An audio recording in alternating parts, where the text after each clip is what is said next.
કેમ છો બાળ દોસ્તો? મજામાં? આજે હું ફરી આવી ગઈ એક નવી બાળ વાર્તા સાથે. આજની વાર્તાનું નામ છે ક્યાં છે અમારી માં? અને આ વાર્તા લખી છે અંજના ભગવતીએ. ચાલો ત્યારે સાંભળીએ વાર્તા. એકવાર તળાવમાં કમળના પાંદડાની છાયામાં ઘણા બધા ઈંડા તરતા હતા. થોડા દિવસ પછી ઈંડામાંથી નાના નાના બચ્ચા નીકળ્યા. બચ્ચા કેવા ખબર છે? બસ એક ગોળ માથું અને પૂંછડી. આમ તેમ તર્યા કરે અને તળાવમાં બધા સાથે ગેલ કરે. એક દિવસ તળાવના કિનારે મરઘીના 2 બચ્ચા આવ્યા. આ બચ્ચાને તળાવમાં જોવાની ખૂબ મજા પડી ગઈ. ચાંચ નમાવી પાણીમાં નાખે એટલે તળાવમાં રહેલા બચ્ચા દૂર ભાગે. મરઘીના બચ્ચાને આ રમતમાં મજા પડી ગઈ એટલે વારંવાર આ રમત રમવા માંડ્યા. થોડી વાર પછી મરઘી બહેન બચ્ચાને શોધતા શોધતા આવી ચડ્યા.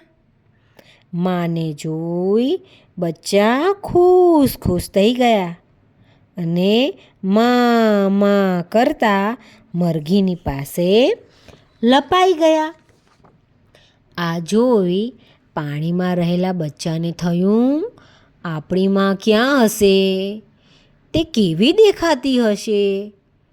તેઓ એકબીજાને પૂછવા લાગ્યા, ભાઈ તે આપણી માને જોઈ છે? એટલામાં એક મોટો મગર આવ્યો. મગર કહે, હા મેં તમારી માને જોઈ છે. એને તો મોટી મોટી આંખો છે. જાઓ તેને શોધી કાઢો. બચ્ચાનું ટોળું તો તળાવમાં એની માને શોધવા તરવા લાગ્યું. ત્યાં સામેથી સોનેરી રંગની માછલી આવતી હતી. બચ્ચા બોલવા લાગ્યા, હા આ જ આપણી માં છે. જો કેવી મોટી આંખો છે ને? એમ કહી માં કહેતા માછલીને ચારેકોરથી વળગી પડ્યા. માછલી કહે, ના ભાઈ ના, હું તમારી માં નથી. તમારી માને તો મોટી આંખો અને ધોળું પેટ પણ છે. જાઓ તેને શોધી નાખો. બચ્ચા તો પાછા તરતા તરતા આગળ ચાલ્યા. માને મળવાની એ બધાને ખૂબ તાલાવેલી લાગી. કેવી હશે આપણી માં? ત્યાં સામે એક કરચલો દેખાયો. તેને જોઈને બધા બચ્ચા એકસાથે બોલી ઉઠ્યા, જુઓ આ જ આપણી માં છે. મોટી મોટી આંખો અને ધોળા પેટવાળી. એમ કહેતા બચ્ચા તો કરચલાને માં કરતા વળગી પડ્યા. કરચલો કહે, અરે તમારી ભૂલ થાય છે. હું તમારી માં નથી. તમારી માને તો ધોળી આંખો, મોટી આંખો, ધોળું પેટ અને 4 પગ છે. જુઓ મારે કેટલા પગ છે? ગણી જુઓ તો. બચ્ચા તો કરચલાના પગ ગણવા લાગ્યા. 1 2 3 4. કરચલો કહે, મારે તો 8 પગ અને 2 પકડવા માટેના ચીપિયા પણ છે. હું તમારી માં નથી. જાઓ તમારી માને શોધી નાખો. બચ્ચા નિરાશ થઈ ગયા. પાછા તળાવમાં તરતા તરતા પોતાની માને શોધવા લાગ્યા. ત્યાં તો સામેથી એક કાચબી તેના બચ્ચા સાથે તરતી તરતી આવતી હતી. બચ્ચા તો રાજીના રેડ થઈ ગયા. આ જ આપણી માં છે. એને 4 પગ છે, ધોળું પેટ છે, મોટી આંખો પણ છે. આ જ આપણી માં છે. અને માં કરતા કાચબીને વીંટળાઈ વળ્યા. કાચબીનું બચ્ચું આ જોઈને ચીડાઈ ગયું અને કહેવા લાગ્યું, આ તો મારી માં છે, તમારી માં નથી. જાઓ તમારી માં શોધી નાખો. તમે ક્યાં મારી માં જેવા લાગો છો? જુઓ સાવ જુદા છો. બચ્ચાનું ટોળું ફરી નિરાશ થઈ ગયું અને માને શોધવા આગળ તરવા લાગ્યું. માં ક્યાં હશે? આપણને મળશે કે નહીં? એમ વિચારવા લાગ્યા.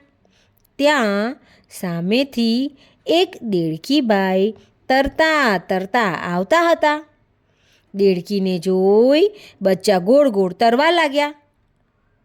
આટલી બધી ભૂલો કર્યા પછી હવે બચ્ચાને બોલવાની હિંમત ન હતી કે આ જ આપણી માં હશે. બચ્ચા દેડકીને જોઈને મનમાં વિચારવા લાગ્યા કે આ આપણી માં હોઈ શકે? જુઓ, એને મોટી આંખો છે, ધોળું પેટ છે, 4 પગ છે. પછી બચ્ચાને વિચાર આવ્યો, પણ આ ક્યાં આપણા જેવી લાગે છે? ત્યાં તો દેડકી તરત જ એના બચ્ચાને ઓળખી ગઈ અને કહેવા લાગી, બચ્ચા, હું જ તમારી માં છું, આવો મારી પાસે. દેડકી તો બચ્ચાને વળગી પડી. પણ બચ્ચા પૂછવા લાગ્યા, જો તમે અમારી માં હો તો અમે કેમ તમારા જેવા નથી લાગતા? દેડકી કહે, આ જ તો છે કુદરતની કરામત. થોડા દિવસ જવા દો, પછી છે ને તમારું આ ગોળ મોઢું અને પૂંછડી ક્યાંય ગાયબ થઈ જશે અને 4 પગ અને મોટું પેટ થશે. ખરેખર થોડા દિવસમાં તો બચ્ચાને પાછળના 2 પગ અને આગળના 2 પગ આવ્યા અને પૂંછડી તો ક્યાં ગાયબ થઈ ગઈ તેની ખબર જ ન પડી. હવે બચ્ચા બરાબર એની માં જેવા દેખાવા લાગ્યા. વાહ ભાઈ વાહ, બચ્ચાને એમની માં મળી ગઈ. જોયું ને બાળ દોસ્તો, કેવી મજાની વાર્તા હતી. દેડકા જ્યારે જન્મે છે ત્યારે એમની અવસ્થા જુદી હોય છે અને પછી એ દેડકા જેવું રૂપ ધારણ કરે છે. મજા આવી ને? સારું, ત્યારે આવતીકાલે ફરી મળીશું એક નવી વાર્તા સાથે. આવજો.